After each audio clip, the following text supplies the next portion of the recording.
talking with Julio Gonzalez day after his fight in San Jose with Jason Delisle. Julio, look, I'm sorry that I didn't get to make the fight, man, but I'm looking at the scores here. It looks like you took care of business. Well, yeah, we had a good plan to box Jason Delisle, keep him at the end of my punches, and that's what I was able to do, is take my jab, and the right hand. So I didn't realize until last night, this was a 12-round fight. I mean, this was championship type of fight all the way. Yeah, this was a championship fight, 12-rounders. It's a number 2 spot eliminator, so it was a tough fight. I can only go by the scores, Julio, and what I know. I know that you dropped him in the 10th round, and I know that the scores were 118, 109, 117, 110. Those are pretty lopsided for you. And then 116, 111 is still a good margin for you. Tell me about the knockdown, first of all. Well, I caught him coming in. He threw a right hand and I moved, and I counted him with the left hook, and I dropped him. So it was a good, clean shot, and he went down. But he recovered real fast. I was surprised that he recovered real fast for every punches that I was landing him. I landed a couple of strong punches, and I hurt him, but he had like good recovery and came back at me again. So with the way the scores look, one judge only saw him winning 2 rounds, and the judge who gave him the most saw him winning 4 rounds. So obviously, in the eyes of the professionals there, you were in complete control.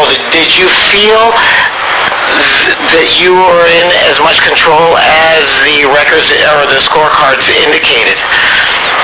In other words, did this guy pose any problem for you whatsoever? No, he didn't give me no problem. I had dominated him with my jab. Keep him long distance. I studied him before the fight, and I had a good plan, and I had to stick to my plan so I can be effective to the fight, and that's what I was able to do.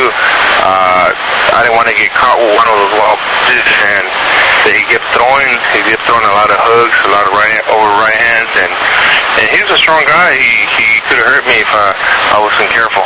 Yeah. I was telling somebody yesterday before the fight, I was up with Bernard up at Big Bear, and we were talking about your fight. David Avila. And we were talking about the fight, and he said, well, how do you think he's going to do? And I said, I don't know. I don't know this guy, but I know, I watch Julio train every day. I know he's in good shape. I said, the one thing that I really hope happens for Julio, because I don't mind saying that, I'm one of your biggest fans, is I hope Julio goes into this fight and is dominant, because a dominant performance will catch everybody's eye, and then it'll be that much easier for him to get another title shot.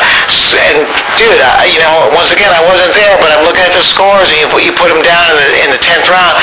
That's pretty dominant, man. Yeah, it was a dominant performance on my side. I would say so.